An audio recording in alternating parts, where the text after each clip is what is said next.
दो उंगली दे, दो वैसा दिखाने का, दो वैसा करने. नमस्कार मित्रांनो, स्वागत आहे तुमचं आपल्या तिसऱ्या ब्लॉगमध्ये. हे जर ढुंगान धुवायला सुद्धा गरम पाणी वापरतोय आम्ही. ही सकाळ सकाळ गार पाणी खेळत बसलोय. आजचा ब्लॉग हा जास्त करून हॉटेलवर असणार आहे, त्यामुळे ब्लॉग हा शेवटपर्यंत बघा. आल्या पवार मामाला म्हणलं आज काय आपला वाजता येणार नाही, जरा काम करू लागा. आज काय आपला वाजता येणार नव्हता, त्यामुळे सगळं किचनमधलं आल्या सगळं तयार करून घेतलं. चिकन शिजवून घेतलं, रस्सा बनवून घेतला. नुसतं हॉटेलवाला म्हणून चालत नसते, असं किचनमधलं पण सगळं काम जमलं पाहिजे.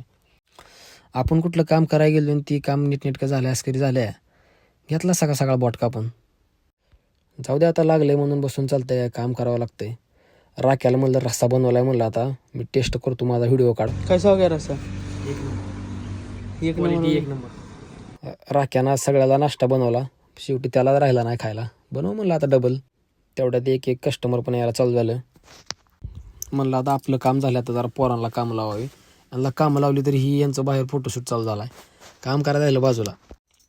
तेवढ्यात आपल्याला गणपाचा फोन आला. गणपा म्हणला लय कसतर व्हायला लागलं आहे, म्हणला मला दवाखान्यात घेऊन चाला. मग काय त्याला घेतला आणि गेलो दवाखान्यात. डॉक्टर म्हणला याला चांगली 2-4 सलाईन लावा, त्याशिवाय याची गाडी लाईनवर येत नाही.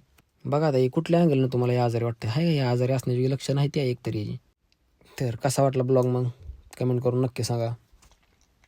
भेटूया पुढच्या ब्लॉगमध्ये.